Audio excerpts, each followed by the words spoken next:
So welcome back, everybody. Say hi, Gypsy. And Mr. Man sulking over there because I wouldn't give him any cookies. Hi, Clea. So today I figured I'd go over a little bit about brushes with cattle dogs. And I know there's some people who say never brush your cattle dog. I don't agree with that because brushing helps get their natural oils through their fur for a nice healthy coat. Yes. Yes, Clea, you're going to be my guinea pig because you're our hairiest cattle dog, Miss Floof. But I always suggest if you're going to brush your cattle dog to use at least a deshedding brush and then a slicker brush afterwards to smooth it out. And this is just my opinion on the brushes. Every groomer has their own preferences on what they like to use and their thoughts on things. So this is just my opinion. Just have to say that, of course, because, you know, internet. So one tip, if you're going to start brushing your cattle dog, I always suggest doing it when they're puppies, but always start from the back end. That's like the general rule for everything when you're trying to get your dog used to any type of grooming is start at the back end, go easy, talk them through it. Honey, you're fine. She does not like the pump table. See, I'm used to doing this either on the floor with mom or on that one table that's portable. This thing moves and it reminds me of the vet office. Anyway, you can see how much hair is already coming out of her. They are all due for a bath. So I figured it'd be good to test all these and show you like demo or whatever. I can't talk today. Now, one thing that can help before you do a brush out is obviously bathe your dog. You can use like a deshedding shampoo or just bathing them in general will get a lot of this out. But if you're not doing a bath, you can just use brushes, of course. So I have mentioned this before. Yes, that's another thing. Let your dog sniff the tools. Let them know it's not a scary thing. But I've talked about the Furminator before. It's just a deshedding blade. And I know some people say that this damages, oh my goodness, girl, look at all that. This damages the top layer of hair, like their guard hair on top, because since they're double layered coats, double layered coated dogs. I cannot talk today. But I have never found an issue with it damaging the top layer. I think any brush that you use, I mean, you're obviously going to be combing through the top guard hair to get down to the undercoat. But I've never had an issue with this brush. I think the problem people have with this brush is they sit too long in one spot. So the general rule, if you're brushing your dog, is you should stay in one section, maybe do it like 5 to 10 strokes, and then move on to another section. You don't want to stay in one section. And I sometimes wonder if that's why people say that this damages their dog's guard hair, or, you know, their dog is suffering from, you know, rash. Well, that's obviously if their dog is suffering from rashes or bleeding or losing a lot of hair, like in one spot going bald, you're brushing too much. It's not supposed to be brush until they're bald. You just do 5 to 10 strokes in one spot and then move on to another spot. And that way you're also not irritating their skin. I still highly recommend this brush. And, you know, you brush until it's, God, I don't think we're ever going to get brush until it's not coming out on her on this one. But I say brush until you're getting only a little bit less than that coming out of all the spots you're doing, but you want to move.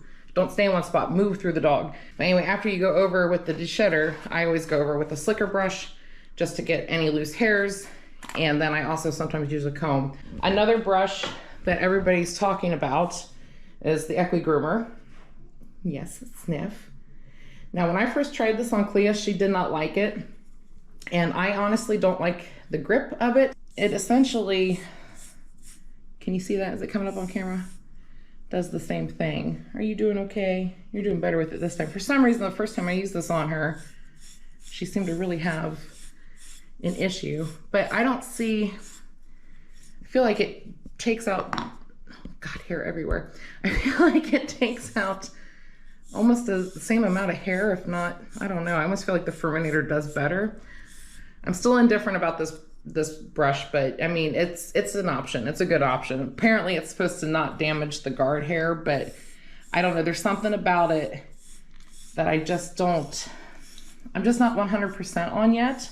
I know a lot of people praise it like it's the best brush ever, but I don't know. I'm not sure how I feel about it. There's just something off. Maybe I'm used to the Furminator and I'm used to other deshedding brushes, but but it does get the hair out. Again, if I go over with the Furminator, I feel like it's doing the same thing. And I just like this better. I don't know. Probably creature of habit type thing. Now, another brush that I actually used at my old place of work. Yep, sniff. Poor Clea. You're not in trouble. You'll get cookies afterwards. She's like, I hate grooming. You're taking away my stank. But my husband actually really loves this brush. This is actually by Furminator. Usually it really gets the hair coming out, but it's not doing it today. Maybe she's not as fluffy as she was. There's a little bit coming out, not much. But my husband loves this because he can actually brush her on her belly and she like lays down and relaxes with him. So it's a nice little bonding thing with them. But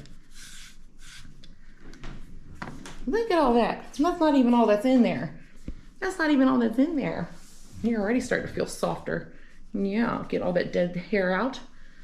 Now there's also shedding blades like this, with those kind of teeth. You can sit down, honey. Do you want to sit? No? Okay, I thought you were gonna sit.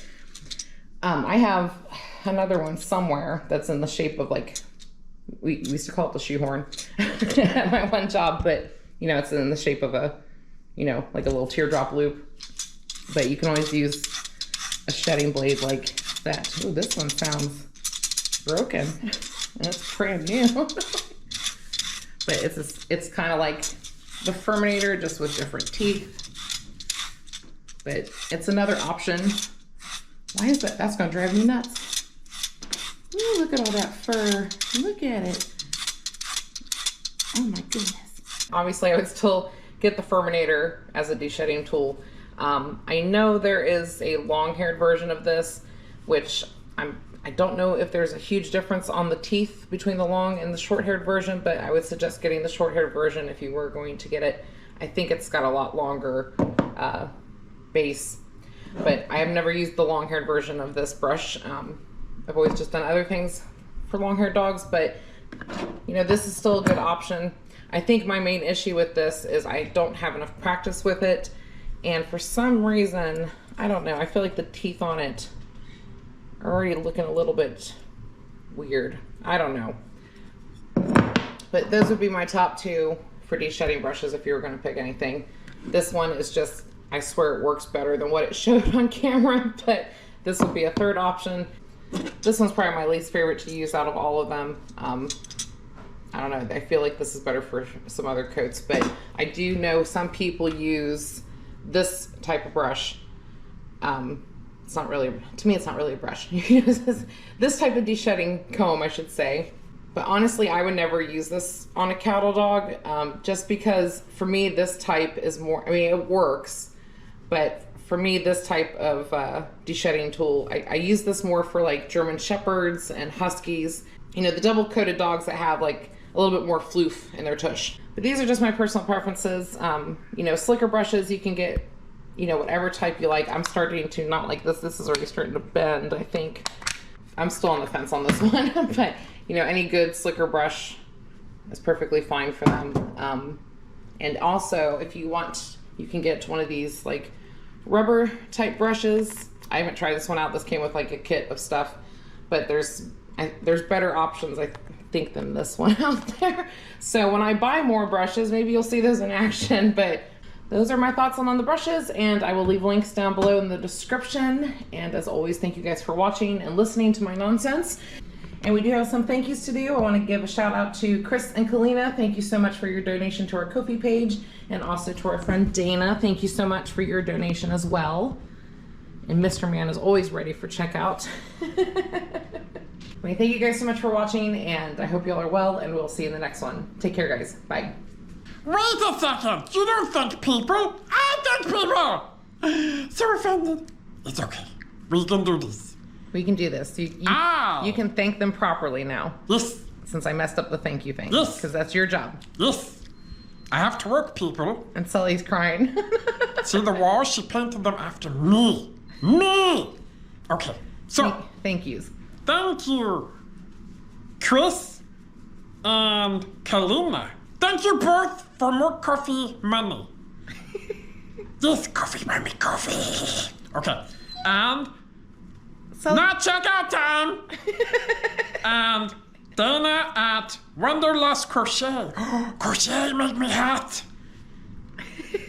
I can look stylish. You would look stylish in a crocheted hat. Yes. That's my good side. Okay. And then be funny. I wasn't supposed to read that, was I? Oh, be funny.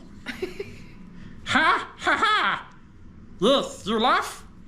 I don't know what to do. Shy. Thank you very much for donating to the Ko-fi page. You can find the link below. It's not down here. Oh, found it! Huh? Are you recording? Yes, I'm recording. Okay. I already did the thank yous, but you should do the thank yous. No. That's not the line you gave me. You're supposed to write down the stuff. No cussing. You know what the funniest part is? What? The guy talking for me is there, but the notepad is here.